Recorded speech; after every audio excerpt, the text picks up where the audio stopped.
రంగస్థలం సినిమాలో కీలక భూమిక పోషించిన విజయనగరం జిల్లాకు చెందిన తప్పిటిగుళ్ళు కళాకారుల బృందం విజయవాడలో సందడి చేసింది. బీజేపీ ఆధ్వర్యంలో నిర్వహించిన సంచార జాతుల సంక్షేమ కార్యక్రమంలో తప్పిటిగుళ్ళు కళాకారులు ప్రదర్శన చేశారు. ఏడాదిలో కొన్ని రోజులు మాత్రమే ఉపాధి ఉంటుందని ప్రభుత్వాలు తమను ఆదుకోవాలని కోరుతున్నారు. తరతరాలుగా ఇదే వృత్తిని నమ్ముకొని ఉన్నామంటూ పెన్షన్ ఇవ్వాలని కోరుతున్నారు.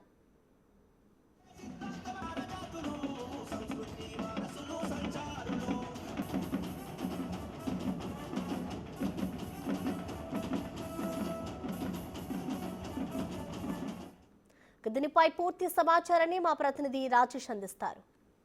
ఆంధ్రప్రదేశ్ బీజేపీ ఆధ్వర్యంలో విజయవాడ నిర్వహిస్తున్నటువంటి సంచార జాతుల కార్యక్రమంలో విజయనగరానికి సంబంధించినటువంటి తప్పిడిగుళ్ళు కూడా వచ్చారు. వాళ్ళు కూడా ఇక్కడ తమ ప్రదర్శన చేశారు. ఒకసారి మీరు చూడవచ్చు, వీళ్ళంతా కూడా విజయనగరానికి సంబంధించినటువంటి తప్పిడిగాళ్ళు ఒకసారి వాళ్ళ కళను కూడా ప్రదర్శిస్తారు.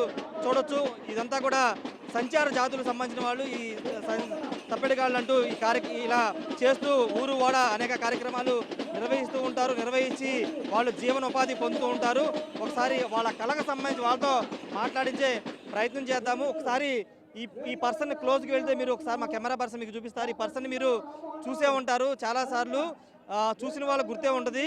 రంగస్థలం సినిమాలో చిట్టిబాబు అన్నయ్య కుమార్ బాబుని చంపిన తర్వాత ఆ చిట్టిబాబుకి ఎవరు చంపారనే క్లూని ఈ నోటి ద్వారానే వచ్చింది. అది రంగస్థలం సినిమా చూసిన వాళ్ళందరూ కూడా గుర్తే ఉంటుంది. నారాయణ శ్రీమన్ నారాయణ అంటూ ఒక సాంగ్ పాడతారు.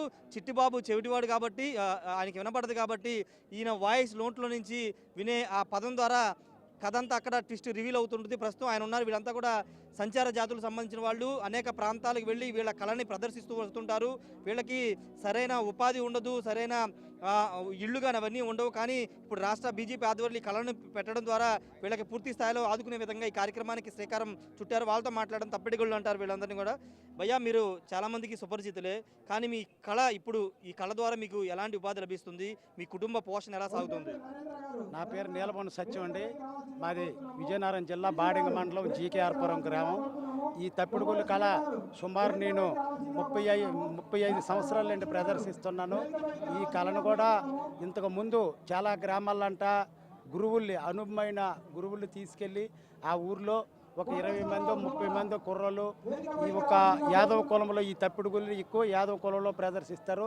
అలాగే ఒక 20 మంది 30 మంది కుర్రలు నేర్చేవారు. వాళ్ళు అప్పుడు ఈ మా ఒక గ్రామాలంటే కూడా గొర్రెలు మేకలు ఉండేవి.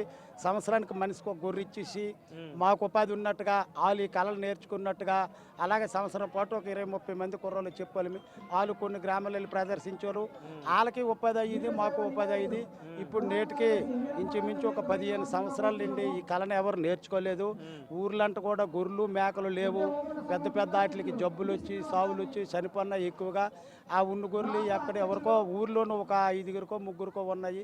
ఆ గొర్రెలు లేక మీరు ఈ కళను ప్రదర్శిస్తే మీకు డబ్బులు ఎంత ఇస్తారు?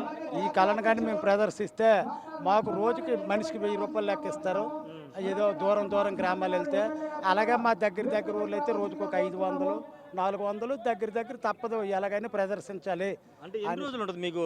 నిత్యం ఉంటుందా లేకపోతే అప్పుడప్పుడు పండగల కాటికేనా? మాకు నిత్యం ఉండదండి. ఇది ఏంటంటే దేవుడి సంబరాలు ఉంటాయి 2వ నెలలోనూ. రాముల వారి సంబరాలు 2వ నెల, 3వ నెల, 4వ నెల సింహాద్రప్పన్న సంబరాలు. అలాగే మా యాదవ కులంలోకి గంగాదేవి పండుగ అని గావు పండుగ చేస్తారు. అలాగే ఈ మూడు మాసాల్లోనే ఇది ఉంటుంది. ఆ తర్వాత మళ్ళీ మేము పూల పండుగకి వెళ్ళిపోయి మా జీవనం గడుపుకోవాలి. ఏం కోరుకుంటున్నారండి? మీకు ఏమైనా ఇల్లు లాంటివి కావాలా? ఏం కోరుకుంటున్నారు మీరు? మా కళాకారులకి చాలా దీన స్థితిలో ఉన్నాము. తప్పిడిగుళ్ళ కళాకారులు అందరూ కూడా చదువు లేని వాళ్ళే. ఇంతకుముందు గొర్రెలు కాసుకొని బతికే వాళ్ళే. ఇప్పుడు చేసుకొని ఎలాగో చేస్తారు. మా కళాకారులకి ఇల్లు లేవు. కళాకారులకు పెన్షన్ ముఖ్యంగా మేమేంటంటే 40 సంవత్సరాలు దాటింది ఈ కళాకారులు ఎవరు దీన్ని ప్రదర్శించలేరు. ఎందుకంటే చాలా కష్టంతో కూడుకున్న పని ఇది. పాడాలి, తప్పుడు ఈ గుండు వాయించాలి, అడుగు వేయాలి. ఇప్పుడు కాలానుగుణంగా మళ్ళీ మార్చి కొన్ని పిరమిడ్లు మేము చేస్తే మా కళను చూస్తారు. అలాగే 40 సంవత్సరాలు దాటిన వరకల్లా కళాకారులు కానీ కేంద్ర గవర్నమెంట్ కానీ మన రాష్ట్ర గవర్నమెంట్ కానీ ప్రతి కళాకారుడికి మనిషికి సుమారు ఒక 4000-5000 రూపాయలు పెన్షన్ ఇప్పించాలని కోరుకుంటున్నాం. కళాకారులకు ఇల్లులు కూడా చాలా మందికి లేవు. మనం కోరుకుంటుంది. ఇది ఈ కళాకారులకు అయితే సరైన ఉపాధి లేదని చెప్తున్నారు. పండగలు అదేవిధంగా ఏదైనా కార్యక్రమం ఉన్నప్పుడు మాత్రమే తమను పిలుస్తారు. వచ్చే డబ్బులతో కుటుంబాన్ని పోషణ కష్టం అవుతుంది. పెన్షన్ కూడా ఇవ్వాలి ఈ కళాకారులకు అని చెప్తున్నారు. 40 సంవత్సరాల పైన వాళ్ళు ఎవరు ఈ కళను ప్రదర్శించలేరు. చాలా కష్టంతో కూడుతుంది కాబట్టి కళాకారులకి పెన్షన్ కూడా ఇవ్వాలి, మనం ఆదుకోవాలని ఉన్నటువంటి తప్పిడిగాళ్ళకు సంబంధించినటువంటి కళాకారులు అయితే చెప్తున్నారు. Camera person Vishwanath, Rajesh big TV Vijayawada నుండి.